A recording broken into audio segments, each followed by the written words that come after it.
Hey guys, welcome back to my podcast. This is trial number 3 of trying to start a podcast and hoping that my microphone is not going to turn off.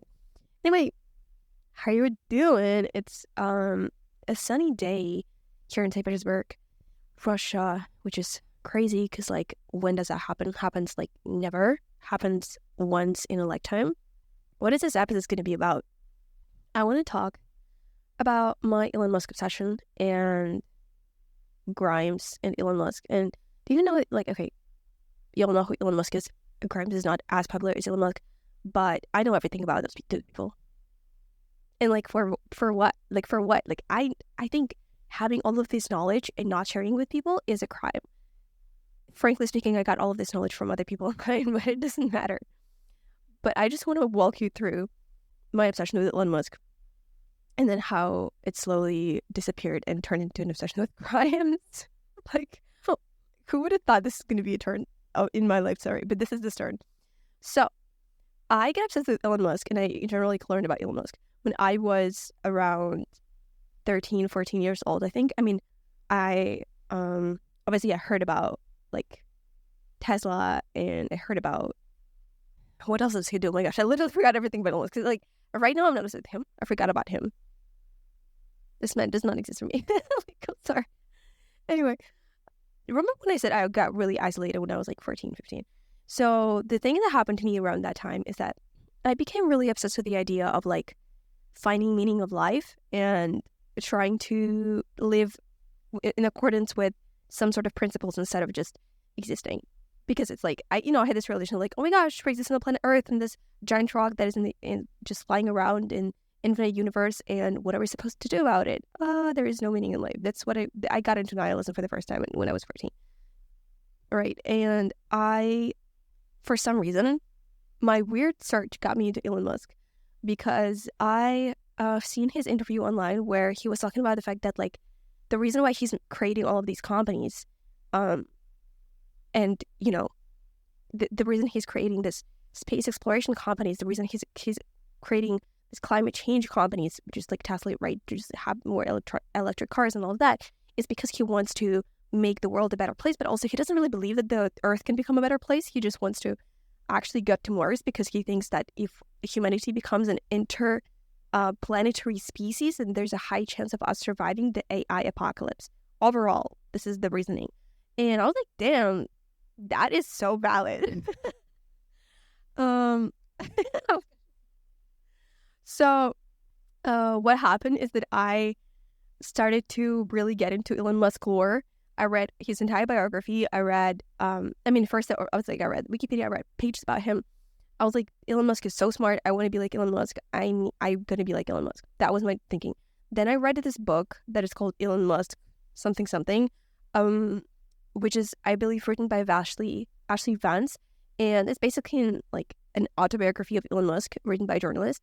And I really liked it. Seriously, I was reading it, I was like, I will be this person. Because what I liked about Elon Musk is that I felt like his actions were based on something. Everything that he was doing was not just random bursts of energy or ideas. It was more reasonable because he was there's ecology problems. We gotta solve it by creating this company. There is a threat of AI getting over humanity. We need to create an AI ourselves. That was my reasoning. Also, I read every single book that Elon Musk recommended out there on the planet.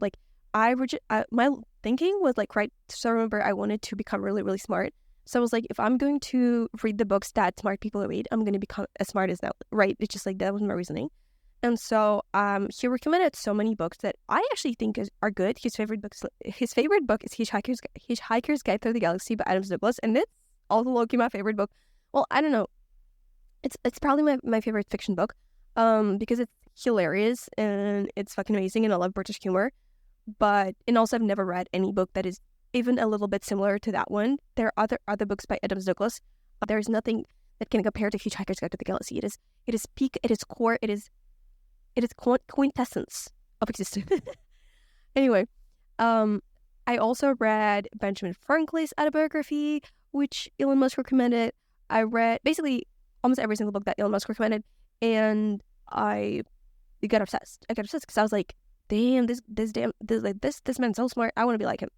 This is obviously before I really thought about the fact that, he had a lot of privilege early on in life, and everything related to colonialism, and everything related to the fact that, what I also always found weird is that, Elon Musk was born in Africa, in South Africa, but then he moved to Canada, and then he moved to USA, and now he supports USA, but he supports USA as just because it's the most beneficial from capitalistic standpoint of view for him. Because if you are an entrepreneur and you want to have support of you want to have support of the most influential nation on the planet, you're gonna go there and you're gonna support it, and it's just logic. I feel like every single thing that Elon Musk does, I think I'm delusional. I think I know the reasoning behind Elon Musk's actions, and what the public gets as he's being evil, or he's being crazy, or he's being whatever. I actually think every single thing he does is just from the long-term logical standpoint. You know what I mean? But that was until he met Grimes. Ladies and gentlemen, that's when a woman comes into picture, and that's when everything goes that's when everything goes into a different direction.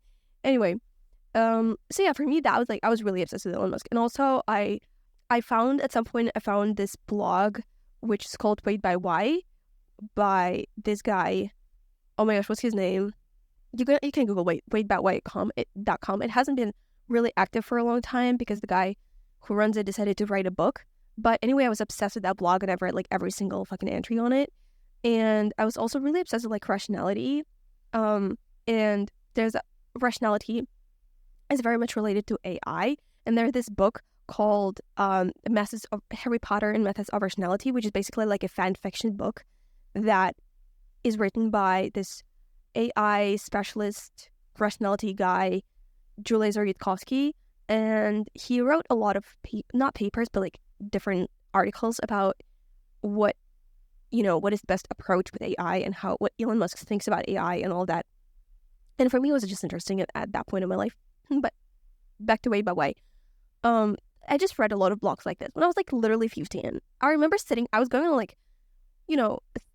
trips with my parents and my family to different cities, and they were discussing, I don't know, the food the food on their plates, the sun outside, and I was like, what do you know about AI and Elon Musk? And my brother was like, girl, you need to chill. I don't regret this shit. Anyway, so at some point the guy, I forgot his surname, but his name is Tim. He met with Elon Musk because he basically he writes about society and American society and AI and just random different cool stuff, nerdy stuff. But, by the way, I miss being a nerd. You know what I've also realized?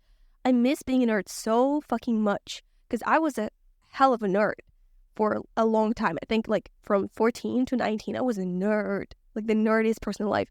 And I miss that person that I was, in a sense that, because I was so quirky and I was so interesting, genuinely. At this point right now, I don't think I'm a nerd. I think I am who fucking knows who I am. But I was hilarious, genuinely. I think back to who I was, and this girl, she was awesome. Anyway, on this blog, Tim, at one point he met Elon Musk, and he made a blog series which was called The Neuralink, and there he was talking about the Neuralink and how it's going to change the world and our lives and everything like this. And I was obsessed with it, and I was like, this is the truth, and this is what is going to happen. And I remember talking about this with my family, and I don't think they knew what Neuralink is, but they were like, our daughter's getting crazy, genuinely. So that was fun. And for a long time, I knew everything about Elon Musk's project, and I was into Twitter drama, and I was into everything.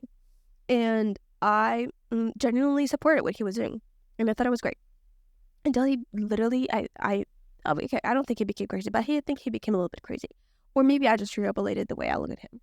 So at some point, we all know that Elon Musk married Grimes. And when he married Grimes, I had no idea who she is. I heard about her, but I didn't like her music. I had no knowledge about her. I didn't know anything about her. And I just knew she was this quirky little weird person. Okay, whatever. Because I was like, do you bring anything to the table? Do you bring anything to the table? Like, bro, what type? I mean, I'm talking about the fact that, like, here's what I was thinking. I was like, Elon Musk is a cool person because he is changing the world. He's making the world a better place. And he thinks about, like, making us all, like, interplanetary species. Like, damn, that's cool. And he cares about meaning of life. Does Grimes care? I don't think so.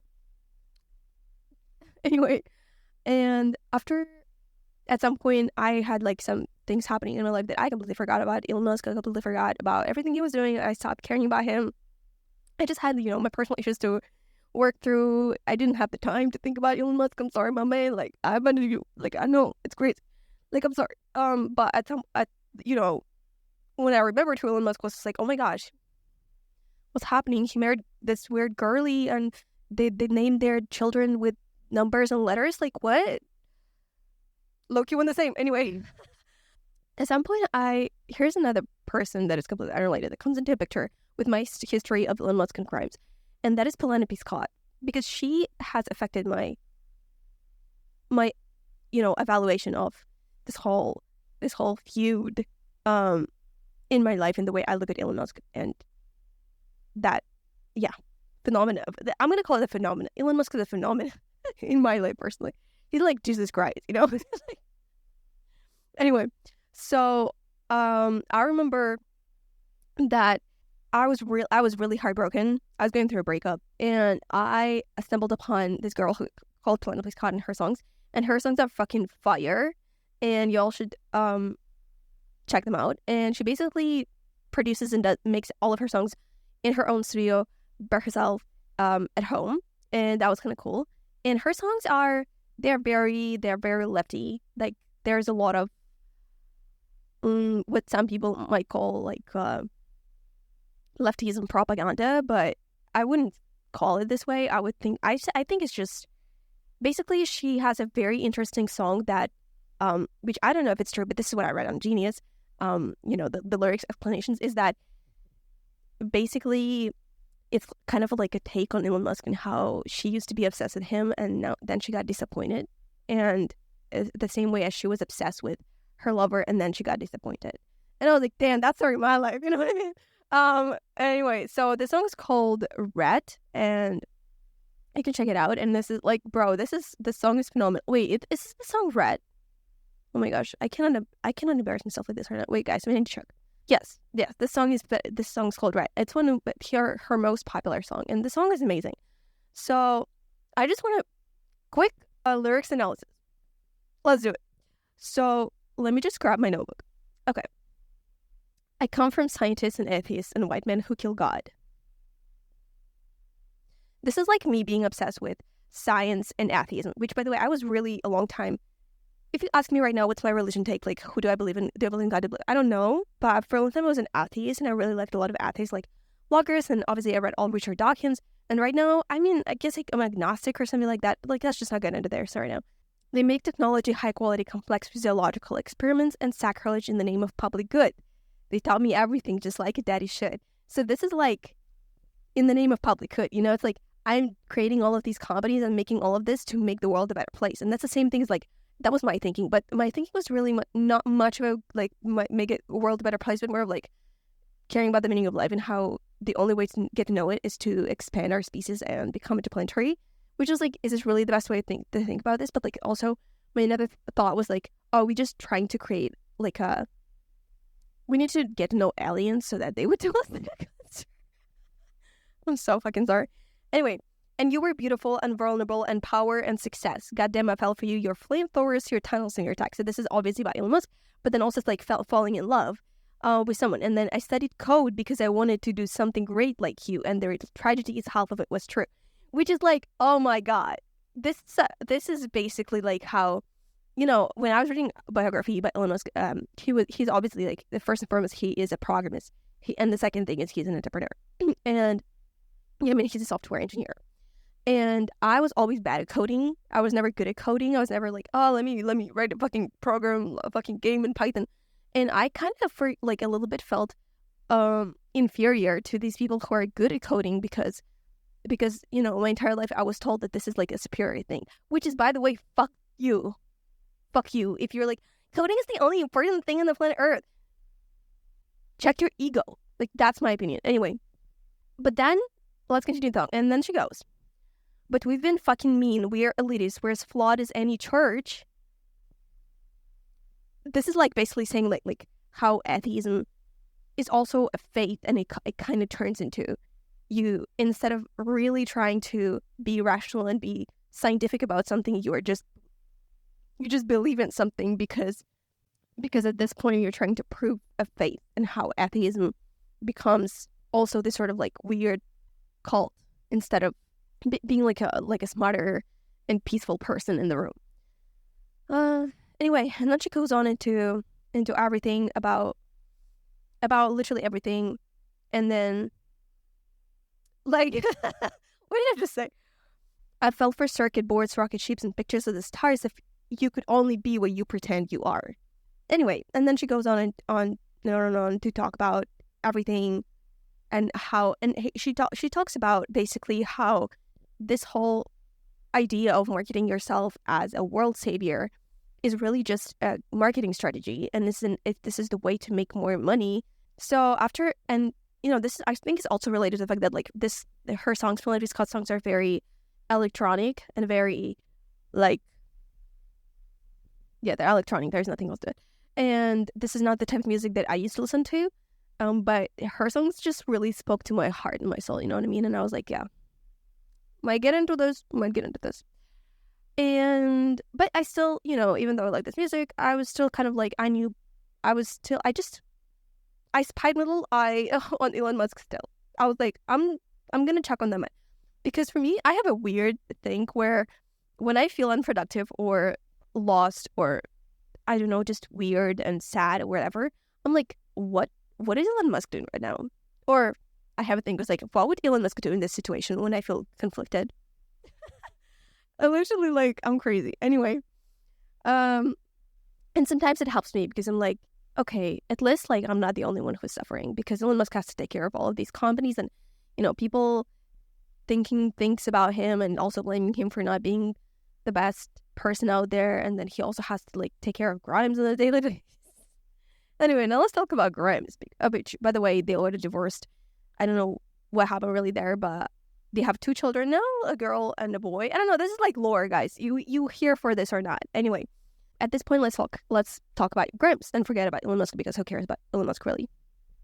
He's just a man. Anyway, so at some point, which I think was around, like some time came by, and I started to stumble upon some videos with Grimes and her music and all of that. And I used to not like this kind of music, so that's why I was really not very much into her. But the first kind of like way I would get into Grimes was when I started seeing her interviews where she was like basically on crack. And like, girl, she's hilarious. You know how they say like she's like ADHD? Oh, a lot of people make jokes about like Elon Musk has autism and Grimes has ADHD, severe ADHD. And it's like 2 children, like their children are literally so fucking prone to having the worst ADHD on the planet Earth. I am the kind of person who likes to, I'm not very ADHD person, like, to be honest. Like, I am very structured, but I love people who have this sort of mind, usually because I like who are completely like all over the place and change the topic every single second, because I love analyzing stuff and I like putting things into picture. And so for me, like, watching Grimes being crazy is like the best entertainment on the planet Earth. Like, I watch her genuinely like spitting out random shit on these interviews, and I'm like, she's perfect. She's perfection. Like, she's crazy.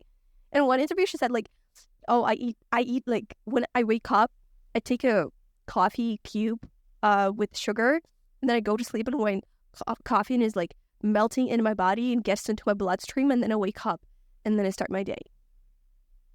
I'm like, girl, you're literally like, I support you in everything you do after this sentence. Anyway, I like the way she's so unserious, guys. She's completely unserious, and everything she does is just like crazy and random. How on earth would Elon Musk and Grimes be together and be parents together? Like, how is this like, how? And do you know how they met? Actually, just guys, at this point, I'm going crazy. So the way they met is, so there's this paradox called, oh my gosh, how's it called? Rococo's okay. Yeah, okay, I'm not gonna go into this. You can Google how they met, but they met over a random term about the AI paradox that was on this website Less Wrong. And then they tweeted about this. Actually, Grimes made a song which is like a play on this, and then they met this way through Twitter or through X, whatever. How is this actually reality? Like, when I hear about these stories, when I think about Elon Musk and Grimes and everything that is happening in their world, I just think they literally live on the other planet, because things like this don't happen to like people in general. People just exist. And you know why I love Grimes and Elon Musk so much? Even if like they're flawed, obviously, they have so many fucking complicated issues in every single thing they do. But also, like, I still love them because they are fucking interesting. They're not boring. And the one thing I hate the most in life is if something is boring, it's just I can't. Like, if you are a boring individual, I will kill myself. I cannot kill you because I unfortunately don't want to be a murderer, but I will kill myself. And thankfully, I don't believe I will go to hell because of this. So I guess that's good.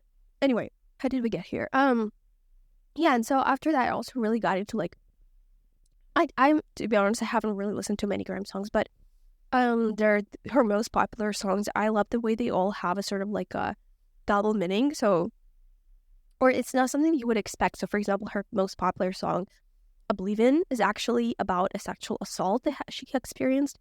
And then there's a song Genesis, fucking amazing song. 4 a.m., amazing song. I don't know, guys, like all of her songs have a sort of double meaning. And what I also really like about her is I think she's the most unapologetically herself person that you can find on the internet, because she doesn't have any kind of like media training, and and because of this, she's kind of a little bit unhinged, and a lot of people are like, she's actually insane and crazy, and I think she a little bit is. But also, like, if a person like this can exist in that sort of culture and still have quite a lot of traction and like make fucking toy lines and all of that and still be quite successful and marry Elon fucking Musk, like, I don't know. If a person like this can have 2 children, and I mean, I think they're alive and like in good hands, I don't think that they are suffering, then I think we all can. I don't know. It all comes down to me kind of like becoming misandrist. Okay, no. I don't actually hate men. Could never.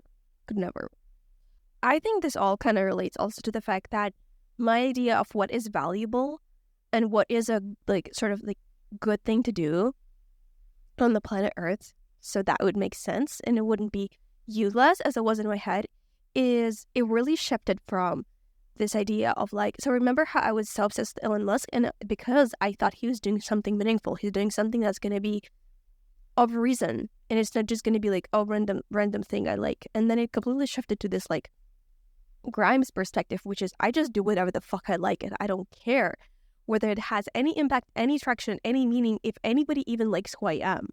And that's basically who Grimes is. She's being unapologetically herself in her art and her being, and she's crazy, but she's herself. So at the end of the day, can you blame her? I mean, you can't, but like, should you blame her? Exactly. So I think that this sort of approach to life, which is much more laid back, instead of trying to think of the reasoning behind your actions all the fucking time and trying to find a reason of why you should be doing what you're doing and whether it is impactful, whether it has meaningful, whether it will be good for the long term of the humanity and generations, maybe you should just do whatever the hell you want to do in the moment and be unapologetically yourself.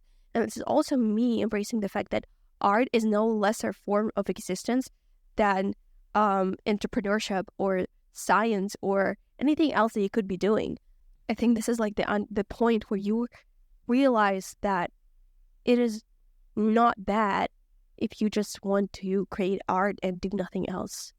Because I had a huge problem where I thought lesser of myself if I was just making art and doing nothing else, because I thought that it doesn't make me like an impactful individual, or it's not even about like me being an impactful individual, but it's like about, you know, spending my time on something that would actually be important, be meaningful overall. But to be honest, like, yes, I am thankful for Mr. Elon Musk making Tesla and, you know, solar panels and rocket ships and all that. And, like, thank you. But I don't want to do it, actually. Like, no, like, you exist to do this shit. And I want to do something else. Like, the way I just, like, it's as if I'm talking to Elon Musk right now. Like, he cares who I am. Like, oh my gosh. It's actually borderline crazy.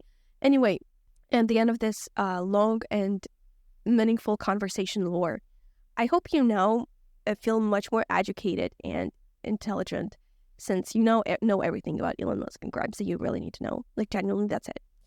And how it is okay to be whoever you want. Like, if you want to be like Elon Musk, be like Elon Musk. If you want to be like Grimes, be like Grimes. And that is my ultimate point after this whole story of being obsessed with people that don't give a fuck about me. Anyway, thanks so much for watching this video. I hope you had a good time. If you did, please give me a big thumbs up and subscribe to the channel. I love you so much, and see you in the next one. Mwah!